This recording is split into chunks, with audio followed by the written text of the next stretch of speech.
Hi, and welcome to Scathingly Brilliant Idea. This is Nancy, and today we're going to have some fun playing with some Birmingham Pen Company inks and their Dilution Solution and Twinkle Sprinkle.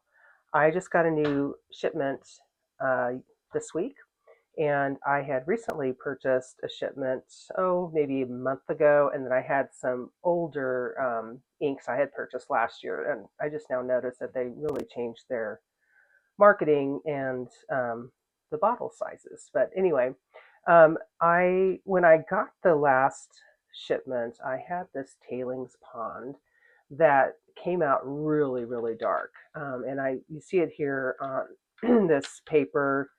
This is the undiluted version, and it's pretty. It's a real dark olivey green brown. But I also was interested in seeing what adding some of this dilution solution to it would do. So I've already done that here. I took uh, a few drops of this into an empty vial, and then I slowly started adding 5 drops of dilution solution. That's hard to say, dilution solution. They said no more, they recommend no more than 30% of the volume of any ink be consist of this dilution solution, and it's also only to be used with Birmingham Pen Co inks. That's what their suggestion is. But you can see here what I've done. That was the first iteration, and then this was after a few more drops, and then I finally got it diluted down. So it makes it more. It does work.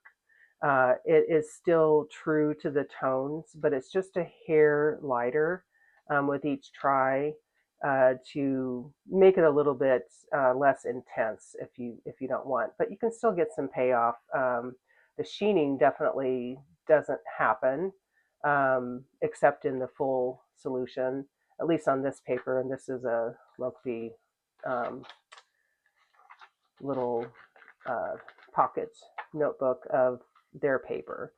So I'm going to pick another one to do live. And then I'm going to also try the Twinkle Sprinkle to see how that works. So I swatched all of my existing inks that you see here on this Galen leather Tomoe River paper notebook. And I was really surprised to see the amount of feathering that took place on some of the inks. Like here, you see it just in the swatch, but not in the writing. Here you see it in the writing and the swatch.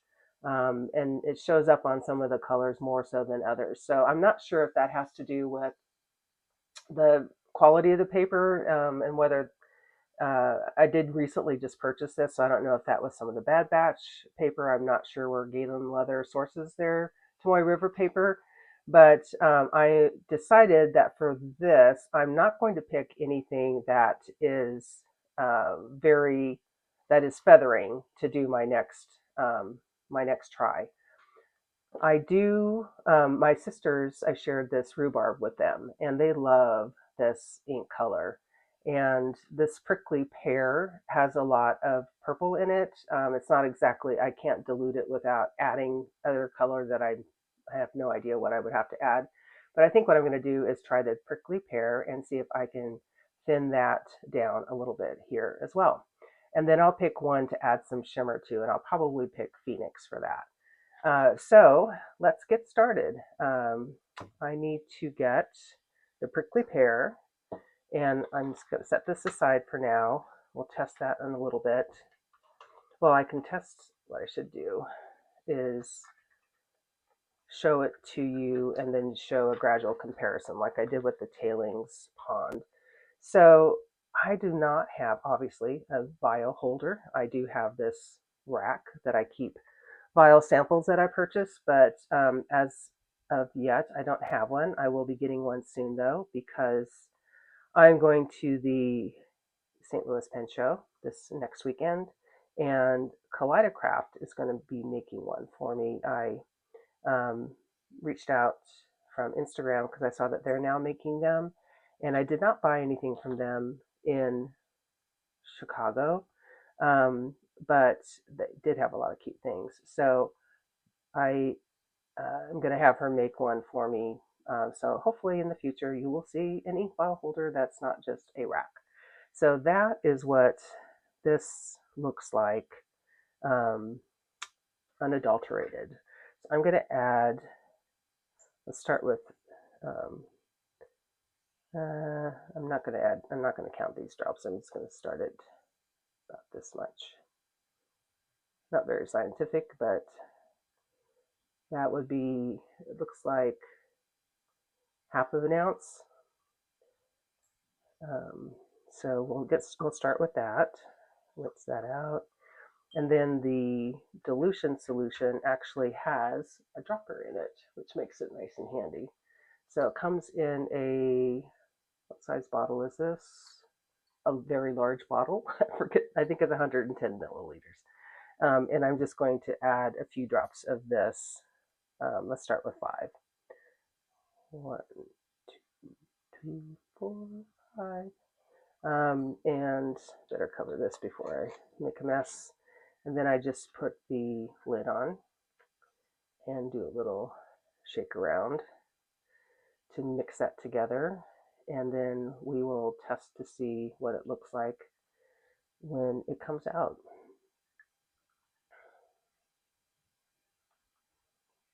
Not a whole lot of difference there, as you can see. So it's not very potent in small batches. Let me add, so that's added another half though. Well, let me just add 5 more drops. Then I'll go crazy and break the rules and see what it looks like.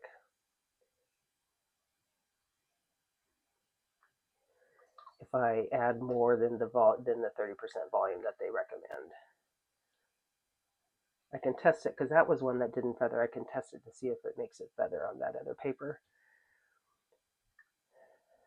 So chemistry was not my thing in school. Actually, none of the sciences were my thing. I was more, that's kind of pretty. So I think I'll stop there. So that's lightened it up just enough so that it maintains the true color, and you can kind of see the gradation there. So let me write with this.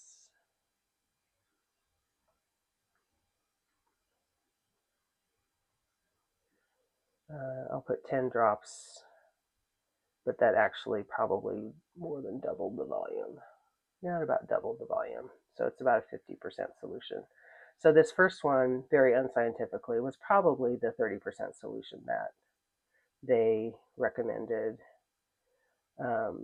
dilution, rather, that they recommended full strength.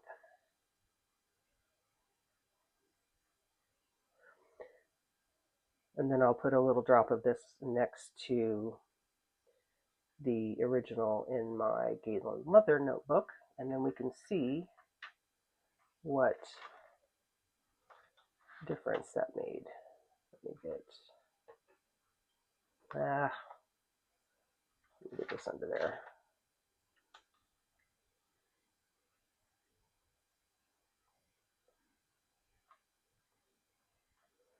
Not very dramatic, is it? I'll write with it and see if it feathers.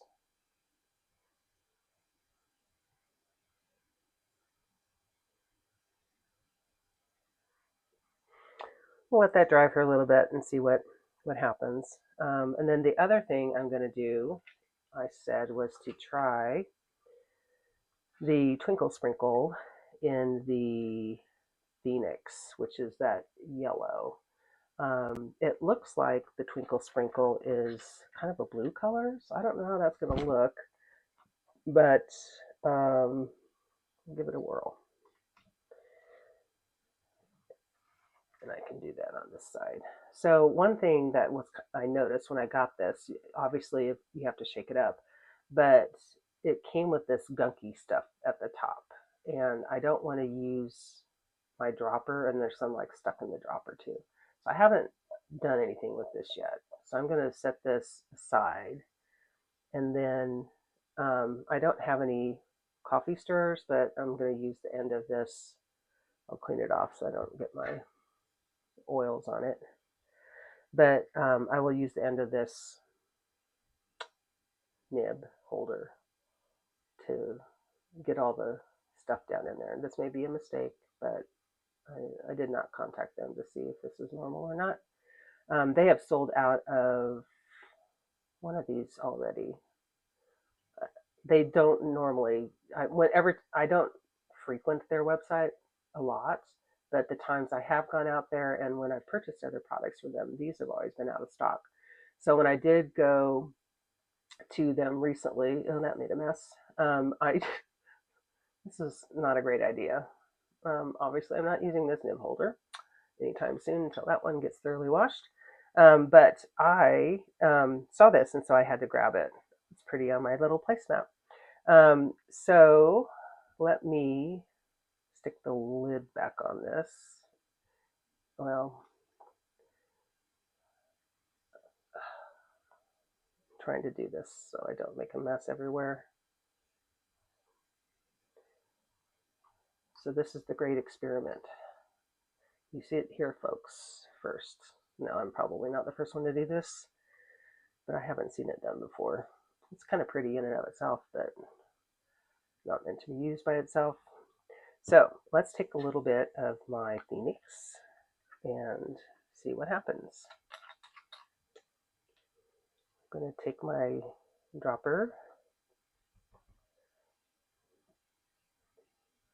and put some down on the paper first to do my little test, and then I'll put, it didn't give a ratio of how much to use, so I'll enter this kind of cautiously as well. Oh, I love how that looks. My water's turning a pretty color of green. Look at that. When I put the yellow in there, it turned green with the yellow. I guess that's what's supposed to happen. So I will take this and smear it around. See how vibrant that is? And after I swatched this, if you watch that video, it turned out I had like 3 other colors that are very, very similar to this. So I'm going to now sparkle fly it. Sparkle, sprinkle, twinkle fly it, whatever. Twinkle, sprinkle, fly it. 1, 2, 3. Oh, my eyes twitched when I did that. I'll have to go back and see if I added 3 or 4. Couldn't tell. Ooh, that's making it kind of murky looking. So let's see if I can get that in the frame. That's what it looks like. So let's give this a little swirl around and see what kind of magic it did. And we'll see whether it's recommended for use in a light color like orange or whether it's supposed to be used in all their blue tones, which I have several of now. Can't use that B nib. I'm going to use this, the end of this, to make sure that's clean. So we'll try laying some of this down to see what we see. Well, the color stayed pretty clear. I mean, pretty true. It didn't really change the color at all. But let me see what it looks like in terms of if we can pick up the shine.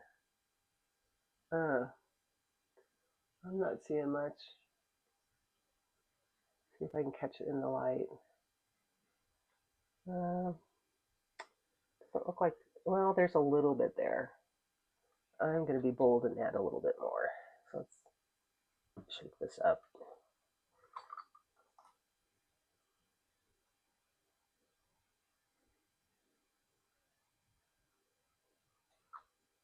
I'm one of those annoying people when I bake. I kind of eyeball stuff too. Not the key ingredients, but a lot of the other ingredients. That looks like a teaspoon. That looks like a tablespoon.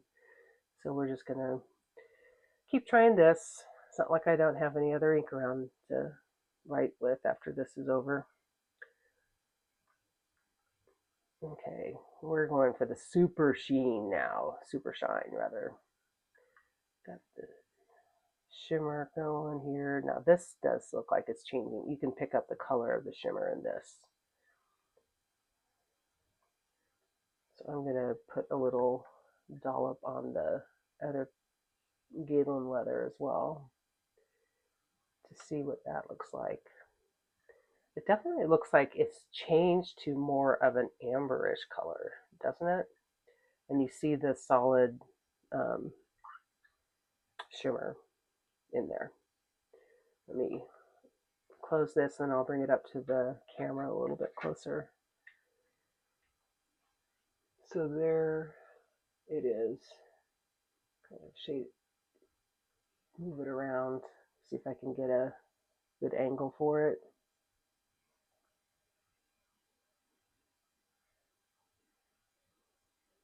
Probably have to wait and see how that dries. I'll wait until it dries thoroughly and then I'll add a picture at the end of this. But that's what it looks like in here. Oh, that's funny.